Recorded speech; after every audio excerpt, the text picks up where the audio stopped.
الله وحده لا شريك له وأشهد أن محمدا عبده ورسوله أما بعد فإن خير الحديث كتاب الله وخير الهدى هدى محمد صلى الله عليه وسلم وشر الأمور محدثاتها وكل محدثة بدعة وكل بدعة ضلالة وكل ضلالة في النار.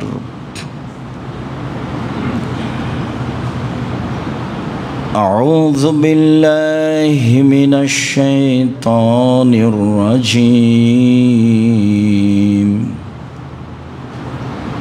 واتل عليهم نبأ ابني آدم بالحق إذ قربا قربانا فتقبل من أحدهما ولم يتقبل من الآخر.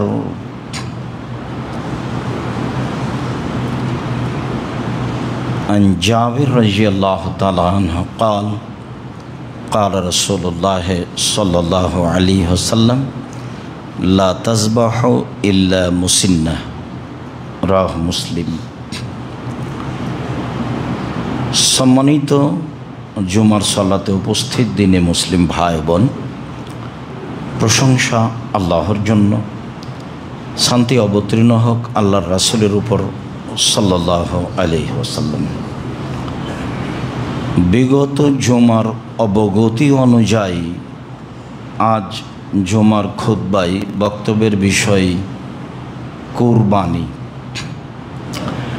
কুরবানি নিয়ে আমরা এক গুরুত্বপূর্ণ সংক্ষিপ্ত তথ্যবহল বিবরণের চেষ্টা করব ইনশাআল্লাহ। আমরা মনে করব বিষয়টি অতীব গুরুত্বপূর্ণ হবে। আমরা আশা করছি ইনশাআল্লাহ বিষয়টি হবে একেবারেই সম্পূর্ণরূপে গ্রহণীয়, শরীয়ত সম্মত, যাতে কোনো চিন্তা ভাবনা বা বিবেচনা বা কী করা যায় এরকম কোনো সুযোগ থাকবে না ইনশাআল্লাহ। কোরবানি শব্দটি কুরব থেকে নির্গত হয়েছে, যার অর্থ হলো নৈকট্য লাভ করা, আল্লাহর সন্তুষ্টি অর্জন করা। যেসব বড় বড় বিষয়ে আল্লাহকে বেশি সন্তুষ্ট করা যায়, যেগুলি জান্নাত পাওয়ার বড় বড় মাধ্যম, তার একটি বড় মাধ্যম কুরবানি। যদিও কুরবানি ফরজ নয়, তবুও আল্লাহকে সন্তুষ্ট করার একটি বড় মাধ্যম।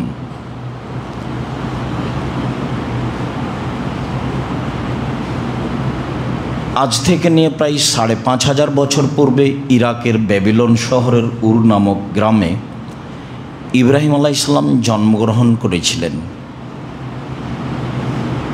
তিনি যে কুরবানি করেছিলেন সে কুরবানি আমাদের কুরবানি।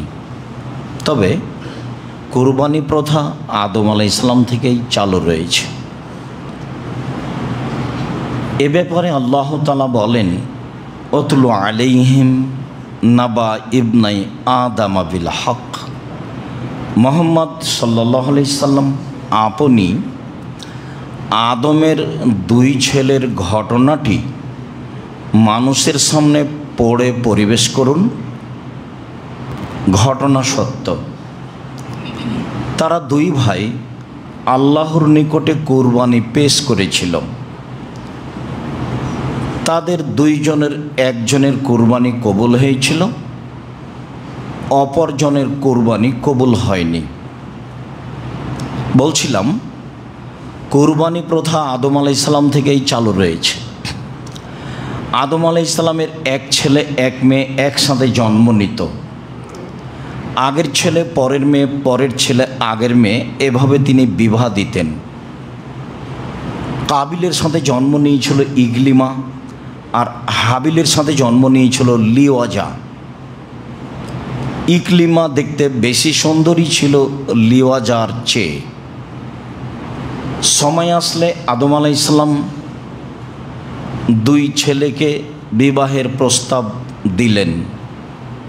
তাতে কাবিল প্রস্তাব প্রত্যাখ্যান করল।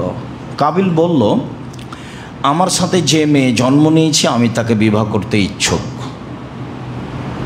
তখন আদম আলাইহিসসালাম পরিস্থিতি দেখে বললেন, আচ্ছা ঠিক আছে, তোমরা দুই ভাই কুরবানি পেশ করো, যার কুরবানি কবুল হবে সেই ইকলিমাকে বিবাহ করবে। পিতার পরামর্শ অনুযায়ী দুই ভাইয়ের জীবিকা নির্বাহের মাধ্যম ছিল দুই ধরনের। কাবিলের জীবিকা নির্বাহের মাধ্যম ছিল জমি চাষ মর্মে কাবিল কিছু গম কুরবানি হিসেবে পেশ করল, আর হাবিলের জীবিকা নির্বাহের মাধ্যম ছিল পশু প্রাণী পালন। তাতে তিনি একটি দুম্বা কুরবানি হিসেবে পেশ করলেন। তখন কুরবানি কবুলের পদ্ধতি ছিল আকাশ থেকে আগুন এসে জ্বলে যাবে, যার কুরবানি জ্বলে যাবে তারই কুরবানি কবুল হয়েছে বলে প্রমাণ হবে। অবশ্য বিষয়টি এখন থাকলে আমরা বুঝতে পারতাম কার টাকা হালাল আর কার টাকা হারাম। আল্লাহ তাআলা আমাদের প্রতি দয়া করে গোশত খাওয়ার অনুমতি দিয়েছেন। এর অর্থ এই নয় যে আমরা মুখে আল্লাহকে সন্তুষ্ট করার আশায় হারাম টাকা দিয়ে কুরবানি করব, তা আদৌ ঠিক নয়। বলছিলাম, সম্মানিত দিনী ভাই বোন, আকাশ থেকে আগুন এসে দুম্বা জ্বলে গেল, গমগুলি থেকে গেল। এতে কাবিলের ক্ষোভ বেড়ে গেল। কাবিল ভাবল, আমি সমাজে অপমান হয়ে গেলাম। হাবিল সমাজে সম্মানিত হলো। বিবাহ করতে পারেনি ইকলিমাকে, সেই জন্য কাবিল হাবিলকে হত্যা করেছে, বিষয়টি এমন নয়। বরং নিজের মান সম্মান ঢাকতে গিয়ে কাবিল একদা হাবিলকে বলল, দেখো আমি তোমাকে হত্যা করব। তখন হাবিল বলল, দেখো তুমি আমাকে হত্যা করো, তবে আমি তোমাকে হত্যা করব না। তুমি তোমার পাপ আর আমার পাপ নিয়ে বিচারের মাঠে উঠিও। রাসূল সাল্লাল্লাহু আলাইহি সাল্লাম বলেছেন, পরিস্থিতি খুব জটিল হয়ে গেলে সমাজে বাহিরে যায়ও না, বাড়িতেই থাকিও। তো সাহাবীগণ বললেন, পরিস্থিতি এত জটিল যে আমি বাড়িতে থাকলেও মানুষ আমাকে এসে মারবে, তখন কি করব? তখন আল্লাহ রসুল বলেন, আচ্ছা ঠিক আছে, তাহলে আদমের দুই ছেলের ভালোটার মতো হয়েও কেউ যদি তোমাকে ঘরে মারতে আসে, তুমি বলিও ঠিক আছে, তুমি মারো, আমি তোমাকে মারব না, এই কথা তুমি বলিও। পৃথিবীর অবস্থা এমন একদিন আসবে, মানুষ আপনাকে বাড়িতে ধরে মারবে, পরিস্থিতি এত জটিল হবে। সময়ের গতিতে কাবিল হাবিলকে হত্যা করলো, লাশ পড়ে আছে। কাবিল কি করবে ভাবতে পারে না। ইতিমধ্যে দুটি কাক আসলো। আল্লাহ তাআলা বলেন, একটি কাক আর একটি কাকের সাথে লড়াই করে মেরে ফেলল। জীবিত কাকটি মরে যাওয়া কাককে একটা গর্ত খুঁড়ে মাটিতে পুঁতে দিল। কাবিল বুঝতে পারলো হাবিলকে কি করতে হবে। অপমান বোধ মনে করে কাবিল একটা গর্ত খুঁড়ে হাবিলকে মাটিতে পুঁতে দিল। আজও অমুসলিমকে মাটিতে পুঁতে দেওয়ারই বিধান রয়েছে। যখন আলী রাদিয়াল্লাহু তাআলা আনহু আল্লাহ নবীকে বললেন যে আপনার চাচা ইন্তেকাল করেছে, তা আল্লাহ নবী বললেন, যাও ওকে নিয়ে গিয়ে গর্ত খুঁড়ে মাটিতে পুঁতে দাও। আমি তো চেষ্টা চালিয়েছিলাম, আমি বলেছিলাম চাচা আপনি লা ইলাহা ইল্লাল্লাহ বলেন, বাকিটুকু বিচারের মাঠে আমি দেখে নেব কি করা লাগে। তো সে তো আমার কথা মানেনি। মেনে নিলে তো এখন রাসূল সাল্লাল্লাহু আলাইহি সাল্লামের পদ্ধতিতে গোসল হতো, জানাজা হতো, কাফন দাফন হতো। যেহেতু আমার কথা আমার চাচা মানেনি, কাজেই তুমি মাঠে নিয়ে গিয়ে গর্ত খুঁড়ে মাটিতে পুঁতে দাও। বুখারী মুসলিম। সম্মানিত দিনী ভাই বোন, তাই হলো, এই হলো ইতিহাস। আমাদের কুরবানি ইব্রাহিম আলাইহিস সালামের কুরবানি, ইব্রাহিম আলাইসাল্লাম তার স্ত্রী সারাকে সাথে নিয়ে এক এলাকা দিয়ে পার হচ্ছিলেন। সেই এলাকায় স্বামী স্ত্রী পার হতে পারে না। তার সাথে ছিল পৃথিবীর সবচেয়ে সুন্দরী নারী সারা। বুখারী মুসলিমের হাদিসে এসেছে পৃথিবীতে সবচেয়ে সুন্দরী মহিলা ইব্রাহিম আলাইসাল্লামের স্ত্রী সারা। হয়তোবা পৃথিবীতে সবার চেয়ে সুন্দরী, আর না হয় সেই যুগে পৃথিবীতে যত নারী ছিল সবার চেয়ে সুন্দরী। ঐতিহাসিকগণ বলতে চেয়েছেন ইউসুফ আলাইসাল্লাম মানুষ হিসাবে সবচেয়ে সুন্দর মানুষ ছিলেন এই জন্য যে ইউসুফ আলাইসাল্লাম পেয়েছিলেন দাদির চেহারা, দাদির রূপ, যার কারণে মানুষ হিসাবে ইউসুফ আলাইসাল্লাম সবচেয়ে সুন্দর মানুষ ছিলেন। বলছিলাম পরিস্থিতি বেকুতি দেখে ইব্রাহিম আলাইসাল্লাম বললেন, সারা তোমাকে যদি জিজ্ঞাসা করে এইটা কে, তাহলে তুমি বলিও এটা আমার ভাই। আমি কিন্তু তাদেরকে বলেছি তুমি আমার বোন। তুমি যদি এখন বলো এটা আমার স্বামী, তাহলে আমি একজন মিথ্যুক মানুষ প্রমাণ হয়ে যাব, যা আমি চাই না। তবে সারা মনে রেখো, মাটির উপরে দুইজন মুসলমান, আমি আর তুমি, এই হিসাবে আমরা দুইজন ভাই বোনও বটে। বহু চেষ্টা করার পরেও রক্ষা হলো না। স্বৈরাচারী শাসকের পক্ষ থেকে সারাকে ডেকে পাঠানো হলো। ইব্রাহিম আলাইসাল্লাম বললেন, ঠিক আছে যাও। এ বলে তিনি নিজে সলাৎ শুরু করলেন। সারা স্বৈরাচারী শাসকের ঘরে ঢুকলেন। ঢুকতেই স্বৈরাচারী শাসক দাঁড়িয়ে হাত বাড়ালো তার গায়ে হাত দেওয়ার জন্য। সারা বললেন, থামেন, আগে ওযু হবে, 2 রাকাত সলাৎ হবে, তারপরে কোনো কথা। তিনি ওযু করলেন, 2 রাকাত সলাৎ আদায় করলেন, তারপরে আল্লাহকে বললেন, আল্লাহুম্মা, হে আল্লাহ, ইনকুন্ত আমান্ত বেকা রাসূলিকা, আমি যদি তোমাকে আল্লাহ বলে মেনে নিয়ে থাকি আর তোমার নবী ইব্রাহিমকে বলি না আমি স্বামী, আমি বলছি তিনি নবী, আমি যদি তাকে নবী বলে মেনে নিয়ে থাকি আর আমার জীবনে যদি আমার লজ্জাস্থান আমার স্বামী ছাড়া কাউকে ব্যবহার করতে না দিয়ে থাকি, এই কথা 3টে যদি সত্য হয়, ফালা তুসাল্লে তালা আল কাফেরা, তাহলে নির্জনে এই স্বৈরাচারী শাসক যেন আমার গায়ে হাত লাগাতে না পারে। যা বললেন তাই হলো। দেরি হলো না, অজ্ঞান হয়ে স্বৈরাচারী শাসক মাটিতে পড়ে গেল। পা ছাড়াতে লাগলো, মারা যাবে। সারা দেখলেন বেগতি, মারা গেলে আমরা স্বামী স্ত্রী মানুষ হত্যা করেছি বলে আটকা পড়ব। তখন তিনি বললেন, আল্লাহ, একে বিপদ থেকে বাঁচাও, আমাদেরকেও বাঁচাও। স্বৈরাচারী শাসক ভালো হয়ে গেল, আবারও অন্যায়ের জন্য হাত বাড়ালো। সারা আবারও বললেন পূর্বের কথা। ঘটনা তাই হলো। বারবার যখন 3 বার হয়ে গেল, তখন স্বৈরাচারী শাসক বলল, এই কে আছো? তোমরা তো একে আমার কাছে পাঠিয়েছে, তো মানুষ নয়, এ তো শয়তান, তোমরা একে নিয়ে যাও। আর ইব্রাহিমকে, হাজেরা নামে মেয়েটিকে দাসী হিসেবে, কাজের মানুষ হিসেবে উপঢৌকন দান করে দাও, উপঢৌকন দিয়ে দাও। বলল খারাপ, ফলাফল ভালো। তো সম্মানিত দিনী ভাই বোন, ইনি সারা। এমন কোনো পৃথিবীতে দিনী বোন আছেন যে বিপদে পড়লে এভাবে বলতে পারবেন? দেখেছেন কেমন সাহস, ইমানের কত গতি। বলছেন, আমি যদি তোমাকে বিশ্বাস করে থাকি, আমি যদি ইব্রাহিমকে নবী বলে মেনে নিয়ে থাকি, আমার জিন্দেগিতে আমার লজ্জাস্থান আমার স্বামী ছাড়া কাউকে ব্যবহার করতে না দিয়ে থাকি, কথা ঠিক হলে এই নির্জনে এই লোকজন আমার গায়ে হাত লাগাতে না পারে। এটা তার জোরালো দাবি। বুখারী মুসলিমের হাদিস। হাতে হাতে অজ্ঞান হয়ে গেছে। দেখুন, আপনি যাওয়ার সময় একটা বই নিয়ে যাবেন, উপদেশ। উপদেশ বই একটা আলোচনা আছে আল্লাহ ভরসা। বিবরণগুলি দেওয়া আছে কোরআন মাজিদ থেকে এবং বুখারী মুসলিম থেকে।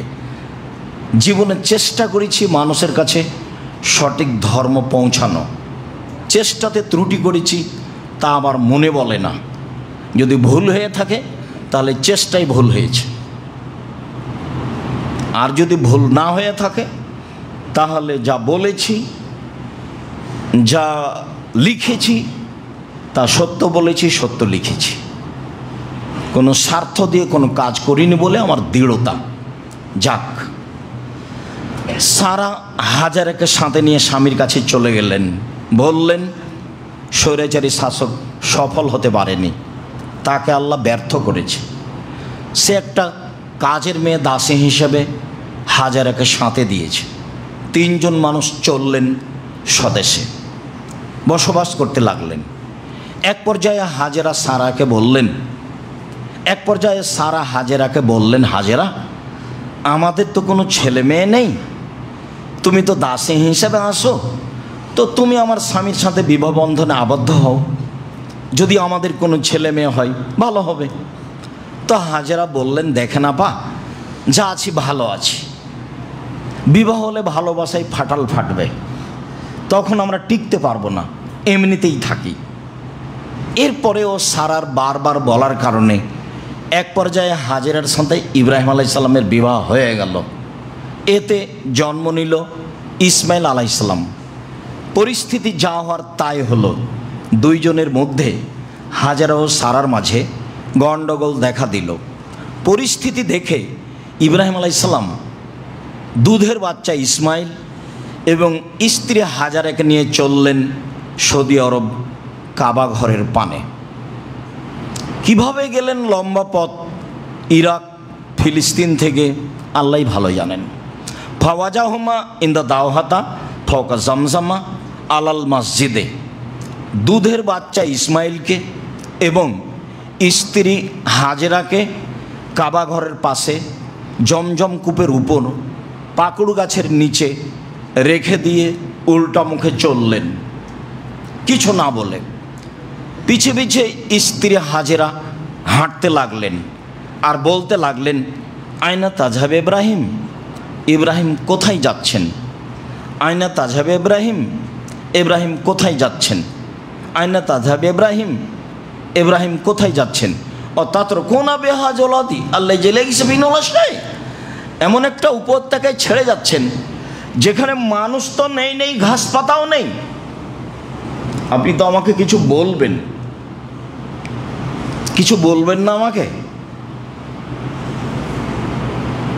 না, ঘুরেও দেখছেন না, কিছু বলছেনও না। নিরুপায় হয়ে স্ত্রী বলছেন, আল্লাহ আমারা কাহা যা, আল্লাহ কি আপনাকে এইভাবেই চলে যেতে বলেছেন? যেখানে মানুষ নাই, যেখানে ঘাস পাতা নাই, সেখানে আপনি আমাকে ছেড়ে যান কিভাবে? এটা কেমনে হয়? আল্লাহ কি আপনাকে এভাবেই চলে যেতে বলেছেন? ইব্রাহিম আলাইহিস সালাম ওই দিকে মুখ করে বললেন, নাম, আমার কিছু করার নেই, তিনি এভাবেই চলে যেতে বলেছেন। নাম শব্দ ছাড়া, হ্যাঁ শব্দ ছাড়া ইব্রাহিম আলাইহিস সালাম কিছু বলেননি। একটু দূরে গিয়ে সানিয়া পাহাড়ে পৌঁছে কাবা ঘরের দিকে মুখ করে তিনি হাত তুলে দোয়া করে বলছেন, রব্বানা, হে আমার প্রতিপালক, ইন্নী আসকান্তু মিন যুরিয়াতি বিওয়াদিন গায়রি যি যারিন ইনদা বাইতিকাল মুহাররম, আমার পরিবারের কিছু অংশ রেখে দিলাম আমি তোমার কাবা ঘরের পাশে, অথচ কাবা ঘর নেই, কিছুই নাই সেখানে, জমজম কূপও নেই। বুখারী মুসলিমের হাদিসে এসেছে, তিনি রেখে দিলেন জমজম কূপের পাশে, কাবা ঘরের পাশে, জমজম কূপের উপর। তো এবার তিনি হাত তুলে দোয়া করছেন, প্রতিপালক, আমি আমার পরিবারের কিছু অংশ রেখে দিলাম তোমার কাবা ঘরের পাশে, যেখানে মানুষও নেই, যেখানে ঘাস পাতাও নেই। একটু আগে স্ত্রী যে ভাষা বললেন আরবি ভাষায়, সে ভাষা তিনি কোরআনের ভাষায় বললেন আরবি ভাষায়। তখন স্ত্রী বললেন, এদান, আচ্ছা ঠিক আছে, ফালা ইদাইয়ানাল্লাহু তাআলা, যেহেতু আল্লাহ আপনাকে চলে যেতে বলেছেন, কাজে আল্লাহ আমাকে ধ্বংস করবেন না। কি সাহসে তিনি থাকবেন আল্লাহ ভালো জানেন। এর নাম আল্লাহ ভরসা। কিভাবে থাকবেন, কি খাবেন, সন্ধ্যা হলে কি হবে, বাচ্চা কি খাবে সেটা বলার কোনো ভাষা নেই। এইদিকে এখন রেখে দিলাম। তবে একটুক যে বাচ্চার পাশে এসে বাচ্চাকে বেগতি দেখে দৌড়িয়ে সাফা পাহাড়ে গেলেন পানির আশায়, ঘুরে আসলেন। মারোয়া পাহাড়ে গেলেন পানির আশায়, ঘুরে আসলেন। 7 বার ঘোরাঘুরি করলেন, কোনো পথ হলো না। নিজের বাচ্চার কাছে আসছে, দেখি কি হতে পারে। বাচ্চার কাছে পৌঁছাপাছি যখন একেবারে পাশে পৌঁছে গেছেন, তখন কে যেন বলছে, কি চান? মানে জিবরাইল বলছেন, আমি পানি চাই, আমার ছেলের অবস্থা এই। তো জিবরাইল আলাইহিস সালাম একটি পায়ের আঘাত করলেন, তখন জমজম পানি ফুটে বের হলো একবারে জোরে। হাজেরা পানি ঠেকানোর চেষ্টা করেছিলেন। মানুষে বলে জমজম মানে ঠেকানো। পানি যদি উনি ছেড়ে দিতেন তাহলে সারা পৃথিবীর সব জায়গায় পানি ছড়িয়ে পড়ত। খায়রুল মায়াল অজিল আরজ মাউ জমজম, পৃথিবীর সবচেয়ে উত্তম পানি হলো জমজম পানি। জমজম পানি খাদ্য, জমজম পানি ঔষধ, একথা মুহাম্মদ সাল্লাল্লাহু আলাইহি ওয়াসাল্লাম বলেন। হাদিস বুখারী মুসলিম। বাকি আলোচনা থেকে যাক। ইব্রাহিম আলাইহিস সালাম রেখে চলে গেলেন।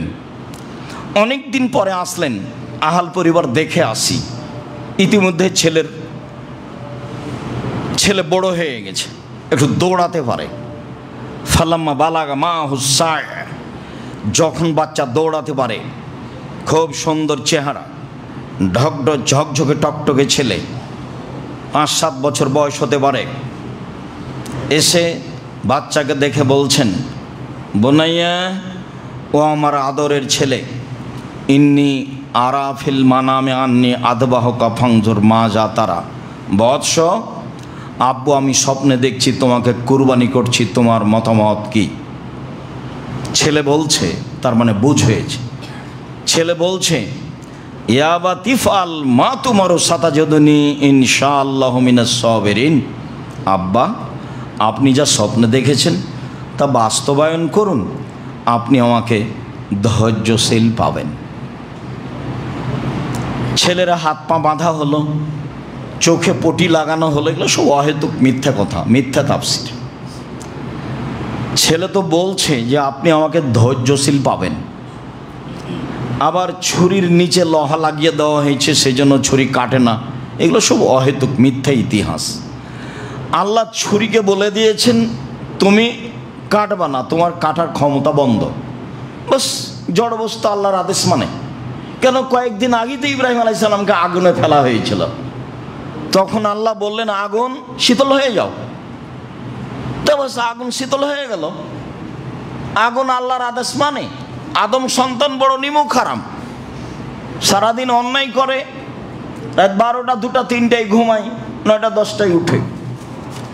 তো আদম সন্তান, এতে জড়বস্তু। জড়বস্তু আল্লাহর কথা মানে। তার অনেক ঘটনা আপনাদের জানা আছে। ওই যে একটা লোক বলল যে আমার ছেলেরা শোনো, আমি মারা গেলে আমাকে আগুন দিয়ে জ্বালিয়ে অর্ধেক চাই পানিতে ফেলে দিও, মাটিতে ফেলে দিও। ছেলেরা তাই করলো। তখন আল্লাহ বললেন, এই ছাই পানির মাটির জমা হও, মানুষ হয়ে যাও। হলো। আচ্ছা, তুমি তোমার ছেলেদের এভাবে আদেশ করলে কেন? বলে আপনার ভয়ে করেছি, আপনি ভালো জানেন। এই দেখেন পানি কথা শোনে, এই দেখেন মাটি কথা শোনে, ছাই জমা করে দিল। তো 99 জনে 100 জন লোককে হত্যা করে এখন দুনিয়া থেকে বিদায়। দেখুন জাহান্নামের ফেরেশতা জান্নাতের ফেরেশতা হইচই করছে, নিয়ে যাবে। তখন আল্লাহ বলছেন থামো থামো থামো থামো, একটু মাপো তো। মাওলানা সাহেবকে জিজ্ঞাসা করার জন্য যে গ্রামে যাচ্ছিল, এখন লাশ যেখানে পড়ে আছে, তো গ্রাম দূরে আছে না যে পথ বেশি হেঁটে গেছে সেই পথ আগিয়ে গেছে, কোনটা? তো মেপে দেখা গেল যে পথ বেশি হয়ে গেছে হেঁটে যাওয়াটা। তো লাশ তো ওখানেই পড়ে আছে, কোথায় যাবে? আল্লাহ গ্রামকে বলেছেন গ্রাম আগিয়ে আসো। আর যে গ্রামে লাশ পড়েছে সেই গ্রামকে আল্লাহ বলেছেন সরে যাও। গেছে, জড়বস্তু কথা শুনে। ছুরিকে বলে দিয়েছে কাটবে না, বাস কাটে না, হয়ে গেছে। 90 বছরের বৃদ্ধ মানুষ ফাসলামাত আল্লাহুল জাবিন, চুল দাড়ি পেকে গেছে, মিনা মাঠে ছেলেকে নিয়ে গেছেন, কেউ নাই দেখার, আল্লাহ দেখছেন, ফেরেশতা দেখছেন আকাশ থেকে। ছেলেকে উপর করে সইয়ে দিয়ে বারবার ছুরি চালাচ্ছেন, ছুরি কোনো কাজ করে না। এক পর্যায়ে আল্লাহ তাআলা বলছেন, ইয়া ইব্রাহিম কাদ সাদ্দাকতা রুয়া, ইব্রাহিম তুমি তোমার স্বপ্নকে বাস্তবায়ন করেছো, তোমার ছেলেকে কুরবানি করতে হবে, এই ঠেকা আমার বাঁধেনি। আসলে দেখছিলাম তুমি পরীক্ষায় পাস করতে পারো কিনা। ইন্না হাদা লাহুল বালাউল মুবিন, এটা তোমাকে বিরাট পরীক্ষা, তুমি পরীক্ষায় পাস করে গেছো। অফাদাইনাহু বিজিবহিন আযীম, বড় কুরবানির মাধ্যমে আমি তোমার ছেলেকে ছাড়িয়ে নিলাম। যেই পশুটি আমি আদম আলাইহিস সালামের ছেলের হাবিলের কুরবানি হিসেবে দিয়ে জ্বালিয়ে রেখেছিলাম, সেইটি আবার তোমাকে কুরবানি করতে দিলাম। তুমি সেই পশু কুরবানি করো। এই পশু কুরবানির মাধ্যমে তোমার ছেলে ইসমাইলকে আমি ছাড়িয়ে নিলাম। এটা বড় কুরবানি। আল্লাহ তাআলা বলছেন বেজিবহিন আযীম, বড় কুরবানি দিয়ে আমি তোমার ছেলেকে ছাড়িয়ে নিলাম। বড় কুরবানি মানে অনেক বড় নেকির কাজ। ছেলে কুরবানি দিতে হবে না, সুন্দর পশু দেখে কুরবানি দিবেন, বাস বড় নেকি হবে। মানুষের পাল্লাই পড়ে হুজুরের বক্তব্যের চোটে পরিবর্তন হয়েন না, চলেন এবার কাছাকাছি আসি। ইব্রাহিম আলাইহিস সালামের কুরবানি, আমাদের কুরবানি, মুহাম্মদ সাল্লাল্লাহু আলাইহি সাল্লাম কুরবানি সম্পর্কে কি বলেন স্পষ্ট হই। আল্লাহ বুঝে আমাদের তৌফিক দান, আমল করার তৌফিক দান করুক। আল্লাহুম্মা আমিন। আল্লাহুম্মা সাল্লি আলাইহি আল্লাহুম্মা বারিক আলাইহি।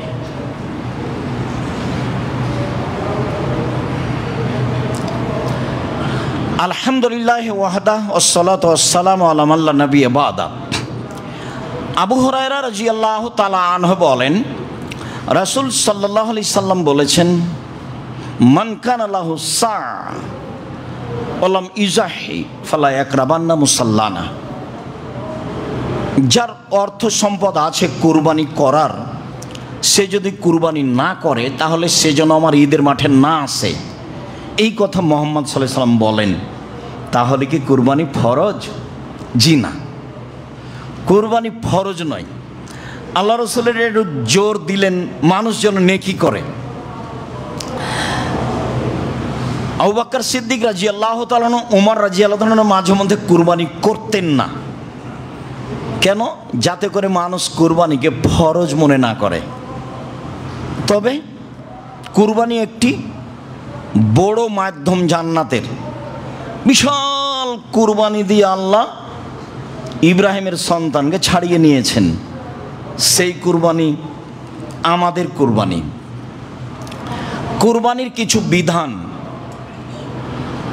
জাবের রাদিয়াল্লাহু তাআলা আনহু বলেন, রাসূল সাল্লাল্লাহু আলাইহি সাল্লাম বলেছেন, লা তাসবাহু ইল্লা মুসিন্না, দাঁত ছাড়া কুরবানি করো না। পশু কেনার সময় দাঁত দেখে নিতে হবে। যদিও ছাগলের বয়স 1 বছর হলে তার দাঁত পড়ে যায়, গরু 2 বছর হলে দাঁত পড়ে যায়, উট 5 বছর হলে দাঁত পড়ে যায়। সাধারণত বাচ্চা ছেলে মেয়ের বয়স 7 বছর হলে সামনের দাঁত পড়ে, এটা স্বাভাবিক বয়স। ভেড়া ভেড়ি, দুম্বা দুম্বি, ছাগল ছাগি 1 বছর হলে দাঁত পড়ে যায়। দাঁত দেখেই কুরবানি করতে হবে, এ কথাই ঠিক। আলী রাদিয়াল্লাহু তাআলা আনহু বলেন, রাসূল সাল্লাল্লাহু আলাইহি সাল্লাম আমাদেরকে আদেশ করেছেন, আন নাস্তাসরিফাল আয়না আল ওজনা, কুরবানি কেনার সময় দেখে নেব চোখ, দেখে নেব কান। কুরবানি কেনার সময় দেখে নেব চোখ, দেখে নেব কান। কান কাটা হয় না যেন, চোখ টেরা হয় না যেন, লেজ সুন্দর হয় যেন, খুর ভালো থাকে যেন। বারা ইবনে আজিব রাদিয়াল্লাহু তাআলা আনহু বলেন, সুইলা রাসূলুল্লাহ সাল্লাল্লাহু আলাইহি সাল্লাম মাজা ইত্তাকা মিনাজ জাহায়া, কুরবানি দেখলে কিনলে কি কি দেখে কিনবো, এটা আল্লাহ রসুলকে জিজ্ঞাসা করা হয়। তখন আল্লাহ রসুল বললেন চারটি। এক, আল আরজাওয়াল বাইয়ন জালোহা, স্পষ্ট ল্যাংড়া হয় না যেন। আল আওয়ারওয়াল বাইয়ন আওয়ারোহা, স্পষ্ট কানা হয় না যেন। আল মারিজ আল বাইয়ন মারাদোহা, স্পষ্ট রোগা হয় না যেন। আল আজফা আলিদ লাতনকি, গায়ে গোস্ত নেই এমন হয় না যেন। তাহলে সব মিলে কুরবানির পশু কেনার সময় দেখতে হবে দাঁত আছে কি না, দাঁত উঠেছে কি না, দেখতে হবে চোখ সুন্দর কি না, দেখতে হবে কান কাটা নয় ঝকঝকে টকটকে কি না, দেখতে হবে পায়ে ল্যাংড়া নাকি, দেখতে হবে লেজ কাটা নাকি, দেখতে হবে শিং আছে কি না, দেখতে হবে মোটা তাজা কি না, দেখতে হবে রোগা কি না। সব মিলে দেখে পশু কুরবানি করতে হবে, অত্র বিবরণে বোঝা যায়। সময়ের গতিতে আরও কিছু বোঝা যাবে, আপাতত এই পর্যন্ত বলে আর একটি বিধানে যায়। উম্মু সালমা রাদিয়াল্লাহু তাআলা আনহা বলেন, রাসূল সাল্লাল্লাহু আলাইহি সাল্লাম বলেছেন, মান রাআ জেলালা হেলালা দিলে হিজ্জা, যে ব্যক্তি কুরবানির চাঁদ দেখল, ওয়ারাদা ইউজাহিয়া, এবং কুরবানি করার ইচ্ছা পোষণ করল, ফালা ইয়াখুজ মিন শারিহি ওয়ালা মিন আজফারিহি, সে যেন নখ না কাটে, সে যেন চুল না কাটে, সে যেন নখ না কাটে, সে যেন চুল না কাটে। কুরবানি যিনি করবেন মূলত তারই ওপরে এই বিধান। ছেলেমেয়েরা সবাই মিলে এ আমল করতে পারে, তাতে কোনো সমস্যা নেই, বরং করাই ভালো। তবে বিধান মূলত যিনি মালিক তার উপরে। চন্দ্র উঠে গেলে তিনি নখ কাটতে পাবেন না, তিনি চুল কাটতে পাবেন না, এইটাই বিধান। জাবের রাদিয়াল্লাহু তাআলা আনহু বলেন, রাসূল সাল্লাল্লাহু আলাইহি সাল্লাম বলেছেন, আল বাকারাতু আন সাবাতিন ওয়াল জাজুর আন সাবাতিন, গরু 7 জনের পক্ষ থেকে, উট 7 জনের পক্ষ থেকে। গরু কুরবানি করা যায় 7 জনের পক্ষ থেকে, উট কুরবানি করা যায় 7 জনের পক্ষ থেকে। আব্দুল্লাহ ইবনে আব্বাস রাদিয়াল্লাহু তাআলা আনহু বলেন, ইন্না কুন্না মা নবী সাল্লাল্লাহু আলাইহি সাল্লাম ফি সাফারিন, একদা আমরা আল্লাহ রাসূলের সাথে সফরে ছিলাম। ফাহাজার আল আজহা, কুরবানির সময় চলে আসলো। ফাস্তারাকনা ফিল বাকারাতে সাবাতুন ওয়াল জাজুরে আসারা, আমরা গরুতে 7 জন অংশগ্রহণ করলাম আর উটে 10 জন অংশগ্রহণ করলাম। সম্মানিত দিনী ভাই বোন, যারা আমরা উপস্থিত আছি, যারা যন্ত্রের মাধ্যমে অবগত হচ্ছি, যারা সময়ের গতিতে পৃথিবীর বিভিন্ন প্রান্ত থেকে অবগত হব, তাদেরকে আমি বলতে চাচ্ছি যে এতক্ষণ পর্যন্ত যা বললাম ভাগের কুরবানিতে, তাতে জন 7 জন, 7 জন গরুতে, 7 জন উটে, 10 জন উটে, 7 পরিবারে, এই কথা আমরা এখনো পাইনি। পরিবারের কথা যখন আসবে তখন বিষয়টি আবারও স্পষ্ট করব। তবে মনে রাখা ভালো হবে, ধমক শুনে কোনো লাভ নেই, হুজুরের চিৎকার শুনে কোনো লাভ নেই, হুবাহু প্রমাণ হতে হবে, এটাই কথা। যদি জন হয় জন, যদি পরিবার হয় পরিবার। যেহেতু নেকির ব্যাপার, যেহেতু বড় নেকির ব্যাপার, যেহেতু জান্নাত পর বড় মাধ্যম, কাজেই যাতে আল্লাহ সন্তুষ্ট হবেন, যেটা রাসূলের পদ্ধতি হবে, সেটাই হওয়াই ভালো। চলেন এবার ধারাবাহিকভাবে বলি, রাসূল সাল্লাল্লাহু আলাইহি সাল্লাম নিজে কুরবানি কিনেন। আবু হুরায়রা রাদিয়াল্লাহু তাআলা আনহু বলেন, আরাদান নবী সাল্লাল্লাহু আলাইহি সাল্লাম ইউজাহিয়া, আল্লাহর নবী একদা নিজে কুরবানি করার ইচ্ছা করলেন। ফাস্তারা কাবশাইনে আজিমাইনে সামিনাইনে আমলাহাইনে আকরান আইনে মওজু আইনে তিনি দুইটি ভেড়া কিনলেন, মোটা তাজা, গোস্তওয়ালা, শিংওয়ালা, সাদা কালো, অন্ডকোষ বের করা। তিনি নিজে দুইটা ভেড়া কিনলেন, যা ছিল মোটা তাজা, যা ছিল খুব বড় সাইজের, যা ছিল শিংওয়ালা, যা ছিল সাদা কালো, যা ছিল অন্ডকোষ বের করা।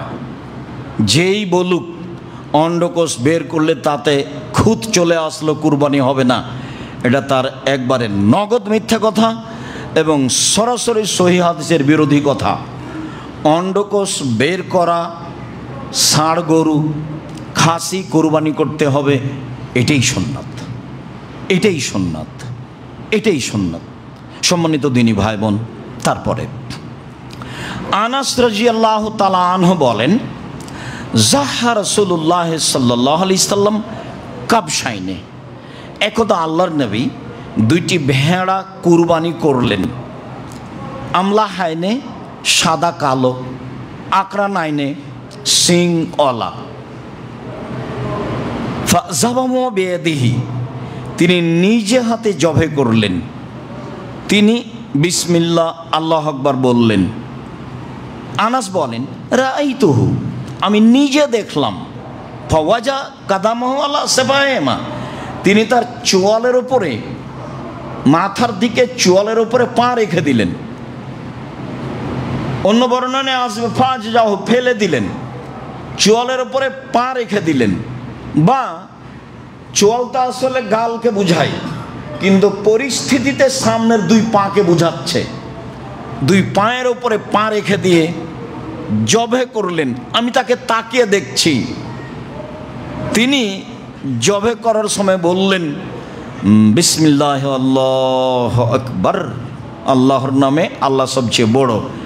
এই অবস্থা আমি দেখলাম। তিনি নিজে কুরবানি করলেন। এবার তিনি কুরবানি কিনতে বলছেন।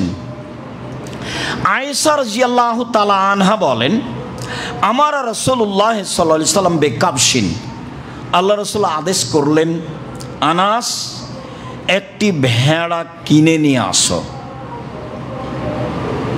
এতাও বেসাওয়াদিন ও এবরকো বেসাওয়াদিন ও এনজুরো বেসাওয়াদিন। ভেড়া কেনার সময় তুমি দেখবা শিংওয়ালা, কালোতে হাঁটে, কালোতে শয়, কালোতে দেখে। কেনার সময় এটা দেখে, এটা বলে দিচ্ছেন, দেখো যাও একটা ভেড়া কিনো, শিংওয়ালা, কালোতে হাঁটে, কালোতে খায়, কালোতে শয়। মানে কি? পেট কালো। মানে কি? চোখ কালো। মানে কি? পা কালো। তো সব মিলে রঙের মধ্যে কালো ভালো। বিদ্বানগণ বলতে চেয়েছেন যে রহস্য আমরা পূর্ণ উদ্ঘাটন করতে পারি না, আল্লাহই ভালো জানেন। তবে আমরা মনে করছি যে কালো প্রাণী হলে গোস্ত স্বাদ বেশি হতে পারে, আল্লাহু আলাম। তিনি এ কথা বলেছেন যা হাদিসে এসেছে, স্পষ্ট আপনার সামনে করলাম। ফাউতিয়া বিহি লইজে হে বিহি, ঠিক এইরকমই ভেড়া তার কাছে নিয়ে আসা হলো। যখন নিয়ে আসা হলো তখন তিনি বললেন, আয়েশা হালুমিল মুদিয়া, ছুরিটা নিয়ে আসো। এই দিনের পূর্বে ছুরির আরবি যে মুদিয়া তা আমরা শুনিনি, এ কথা সাহাবীগণ বলেন।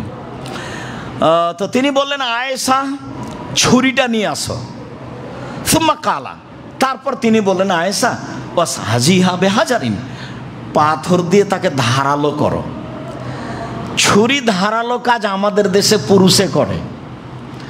আল্লাহর নবী আয়েশাকে বলছেন, প্রায় সব কথাই তিনি আয়েশাকে বলতেন, আদেশ করতেন, আয়েশা জায় নামাজটা নিয়ে আসো, আয়েশা এক গ্লাস পানি নিয়ে আসো, আয়েশা আমার মাথার চুল চিরুনি করে দাও, আয়েশা ছুরি নিয়ে আসো, আয়েশা ছুরিটা ধারালো করে নিয়ে আসো। বুঝতে পারছেন? আমার দিনী বোনদেরকে এখানে আর একটা কথা বলে রাখছি, সারা পৃথিবীর যত দিনী বোন বাংলা ভাষায় শরীয়ত অবগত হবেন হচ্ছেন, আল্লাহর নবী স্ত্রীর নাম ধরে ডাকতেন। একটু আগে চলে গেল বুখারী মুসলিমের হাদিস, ইব্রাহিম আপনি কোথায় যাচ্ছেন, ইব্রাহিম আপনি কোথায় যাচ্ছেন,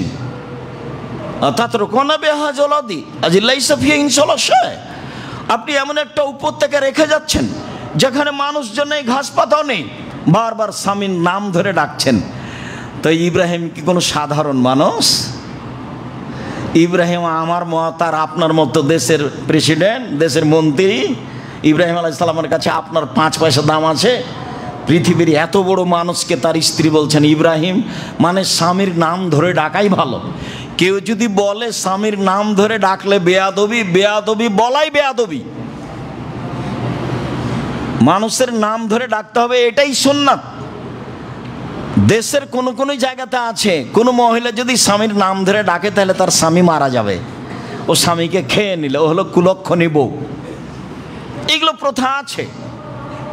পরস্পরের নাম ধরে ডাকলে ভালোবাসা, ভ্রাতৃত্ব বাড়ে। দেখেন না, আপনি বারবার বলছেন আয়েশা ছুরিটা নিয়ে আসো, ছুরিটা ধারালো করে নিয়ে আসো, ফাফালাত, তাই করলেন। ফাঁকা যাহা, ভেড়াটা হাতে নিলেন, ওয়াখাজাল কাবসা, ছুরিটা হাতে নিলেন, ভেড়াকে হাতে নিলেন। আয়েশা বলছেন ফাজা যাহু, তিনি ফেলে দিলেন, দিয়ে বলছেন বিসমিল্লাহ আল্লাহুম্মা তাকাব্বাল মিন মুহাম্মদ ওয়া আলে মুহাম্মদ ওয়া উম্মতে মুহাম্মদ। আল্লাহ, তোমার নামে কুরবানি করছি, এটা তুমি কবুল করো মুহাম্মাদের পক্ষ থেকে, মুহাম্মাদের পরিবারের পক্ষ থেকে, মুহাম্মাদের উম্মতের পক্ষ থেকে। বিসমিল্লাহ আল্লাহুম্মা তাকাব্বাল মিন মুহাম্মদ ওয়া আলে মুহাম্মদ। আপনি এখন বলবেন বিসমিল্লাহ আল্লাহু আকবার, আমার পক্ষ থেকে, আমার পরিবারের পক্ষ থেকে, দিয়ে জবে করা শুরু করবেন। বাকি আরবি আপনার বলার দরকার নাই। বিসমিল্লাহ আল্লাহু আকবার, আমার পক্ষ থেকে, আমার পরিবারের পক্ষ থেকে।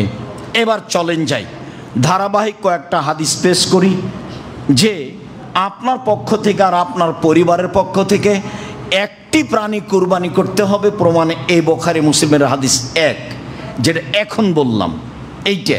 এই যে বলছেন আল্লাহ তুমি এই কুরবানি কবুল করো আমার পক্ষ থেকে, মুহাম্মাদের পরিবারের পক্ষ থেকে, আর মুহাম্মাদের উম্মতের পক্ষ থেকে।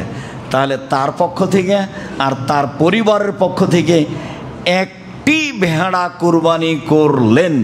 হাদিস বুখারী মুসলিম 2।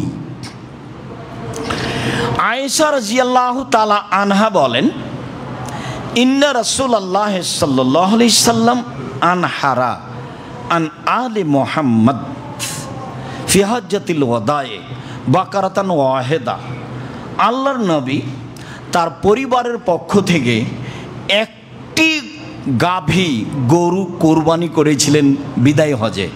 হাদিস বুখারী।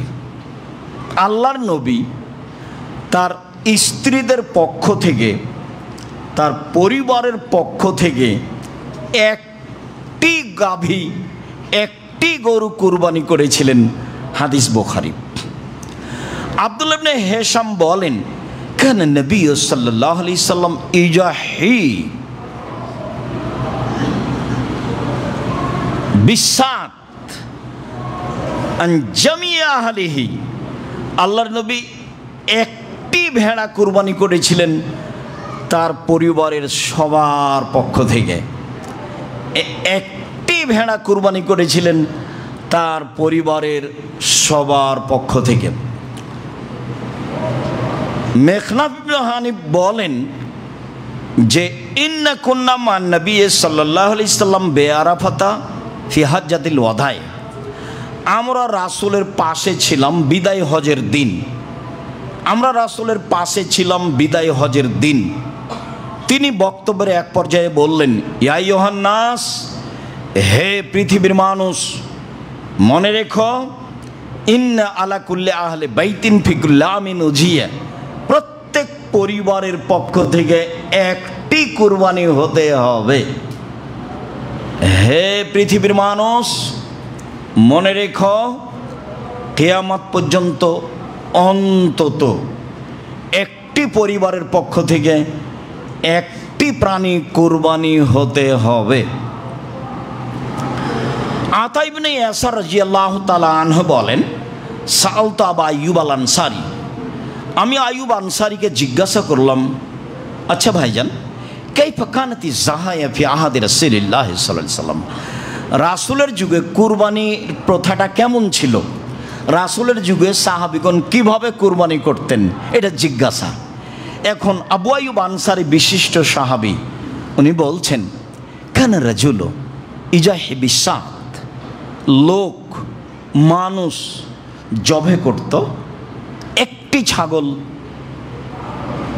আনহু ওয়ান আহলে বাইতিহি, তার পক্ষ থেকে, তার পরিবারের পক্ষ থেকে, ফায়াকুলুনা ওয়া ইয়াতিমুনা, তারা খেত খাওয়াতো, খেত খাওয়াতো, খেত খাওয়াতো।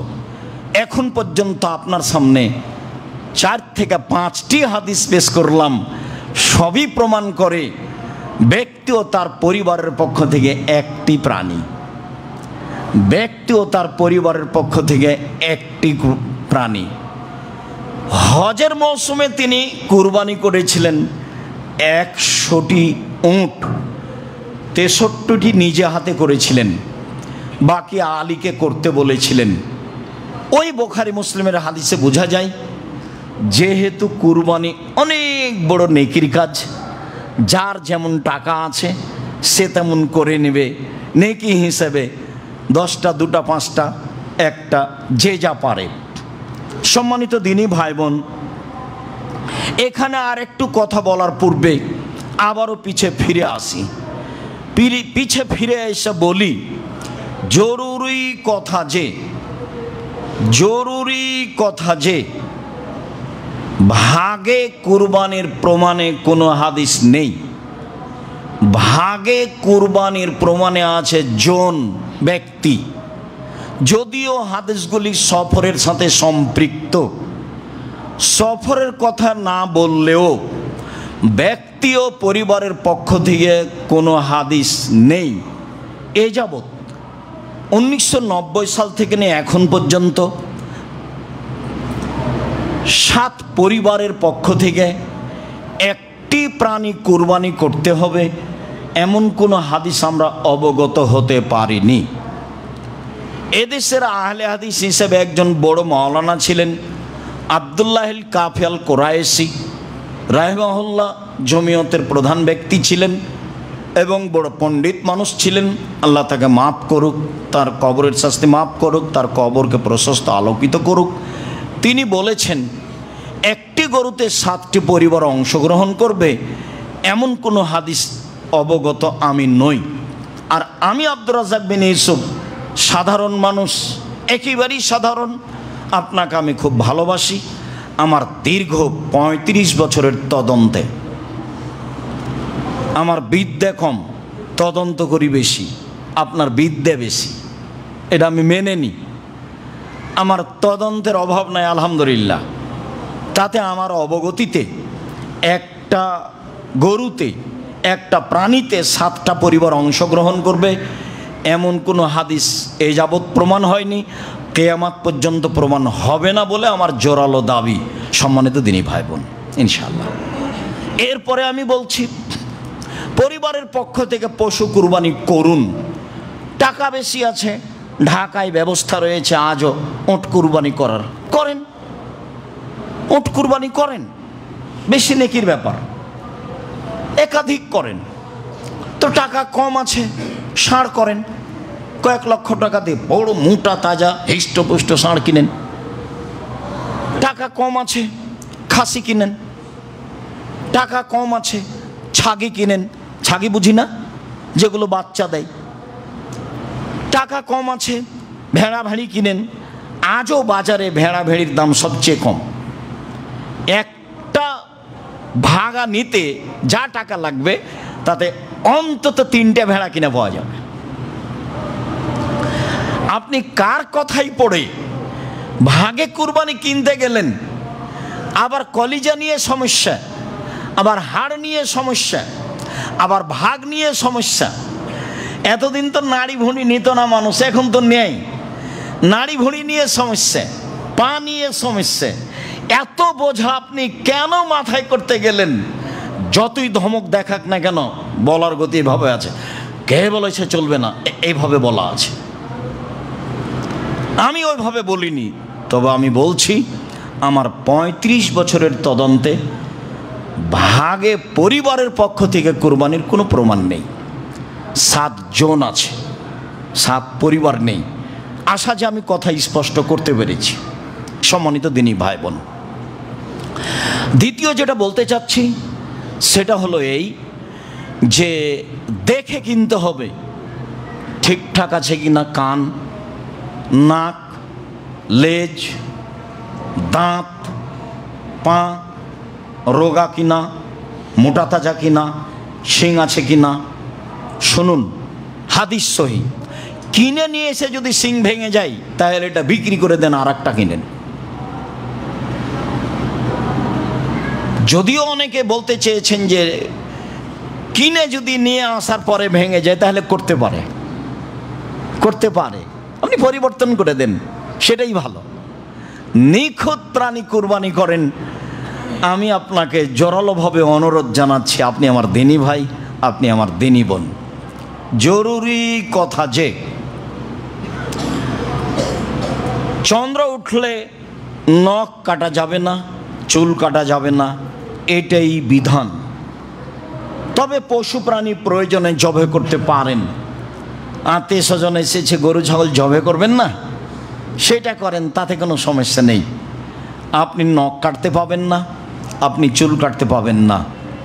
জরুরি বিধান যে যেহেতু বড় নেকি, যার যত টাকা বেশি সে তত দামি পশু কিনবে, একাধিক কিনবে, এ কথাই ঠিক। সারা জীবন 3 ভাই 3 জায়গায় থাকলেন, ঢাকায় চাকরি করলেন, কুরবানির সময় এসে বলছেন চলো যাই আমরা 3 ভাই একটা গরু কিনি। আপনাদের অর্থ সম্পদও পৃথক, ব্যাংক অ্যাকাউন্টও পৃথক। আজকে কোন দুঃখে 3 ভাইয়ের টাকা দিয়ে একটা গরু কিনলেন?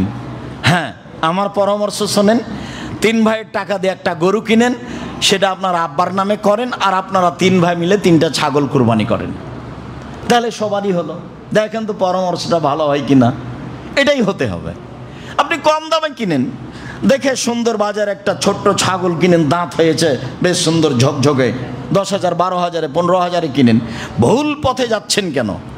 সারা জীবন ভিন্ন থাকলেন, কুরবানিতে এক হয়ে গেলেন।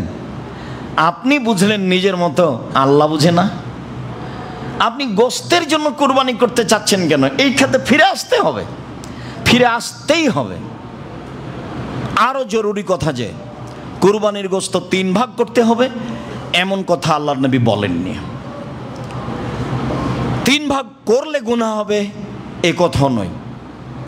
কুরবানির গোস্ত ফেরত নিলে, দান করার পরে ফেরত নিলে যেমন বমন করে আবার মুখ খেয়ে নেওয়া হয় তেমন এ কথা নয়।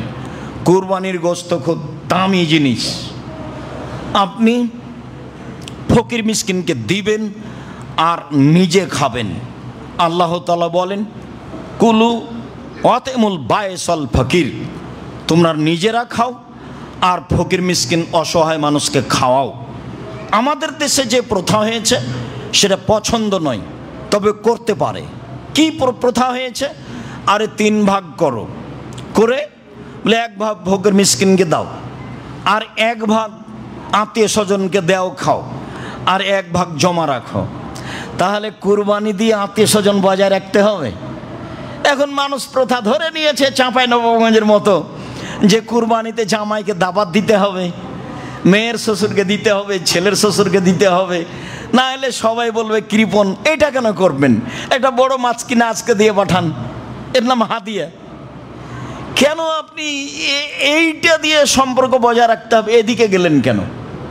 হাদিয়া তো আছেই। সম্মানিত দিনী ভাই বোন, কুরবানি দিয়ে আত্মীয় স্বজনের সম্মান রক্ষা করতে হবে, ভুল হিসাব। হাদিয়া দিয়ে আত্মীয় স্বজনের সম্মান রক্ষা করতে হবে এবং পরহেজগার মানুষকে হাদিয়া দিতে হবে, খাবার জন্য বলতে হবে, এটাই বিধান। বলছিলাম 3 ভাগ করলে গুনাহ হবে কি? জি না। 3 ভাগ না করলে গুনাহ হবে কি? জি না। ভালো, বরং কি করতে হবে? বরং খান আর দিয়ে দেন, খান আর দিয়ে দেন। দেওয়ার মতো যদি মানুষ না থাকে তো 2-1 কেজি দিয়ে সবই রেখে দেন, কোনো সমস্যা নেই। 2-4-5 কেজি রেখে সবই দিয়ে দেন, সমস্যা নেই। বুখারী মুসলিমের হাদিসে এসেছে, আল্লাহ নবী আলীকে বললেন, আলী সব গোস্ত ফকির মিসকিনকে ভাগ করে দাও, ওর চামড়া ভাগ করে দাও, ওর গায়ের যে শীতের দিনে দেওয়ার যে একটা ঝুল, একটা কাপড় ছিল, একটা জিনিস ছিল গায়ে দেওয়া পশুটার, সেটা দিয়ে দাও ফকির মিসকিনকে। হাদিস বুখারী মুসলিম। আলী কসাইকে এখান থেকে গোস্ত দিবা না, কসাইকে টাকা দিয়ে কসাই ডেকে নিয়ে আসো। 2000 থেকে 10,000 লাগুক তাতে আসে যায় না। আজকে অন্তত গোস্ত দিয়ে তাকে খুশি করতে হবে না। হ্যাঁ, আপনি যদি মনে করেন যে আমার বাড়ির কসাই, পাশের কসাইও খুব নিঃস্ব মানুষ, সেটা ভিন্ন জিনিস। আপনি তাকে বলবেন না যে তুমি আমার সাথে কাজটা করে দিলে সেই জন্য এটা দিচ্ছি, এটা আপনি বলবেন না। বলবেন, দেখো তুমি গরিব মানুষ, এই যে 2000 টাকা নেও, আর গোস্তটা আমি তোমাকে নিঃস্ব মানুষ হিসেবে দিলাম। কসাই কি দিতে আল্লাহ রাসূল নিষেধ করেছেন? নিষেধের পদ্ধতি বের করতে হবে, নিষেধেই থাকতে হবে। সম্মানিত দিনী ভাই বোন, আমি আপনাকে জিনিসটি বোঝানোর চেষ্টা করেছি। যদি কোথাও ভুল থেকে থাকে তাহলে আপনি সালাতের পরে বললে আপনার সামনে আমি স্পষ্ট করার চেষ্টা করব।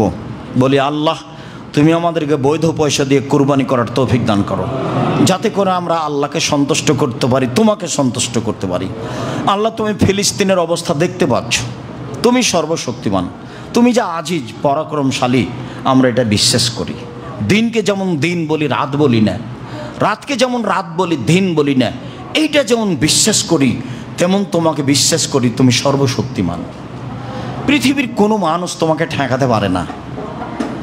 আজ সামুদ তোমার কিছু করবে এটা তুমি মনে করনি, তুমি সময়ের গতিতে ধ্বংস করেছ।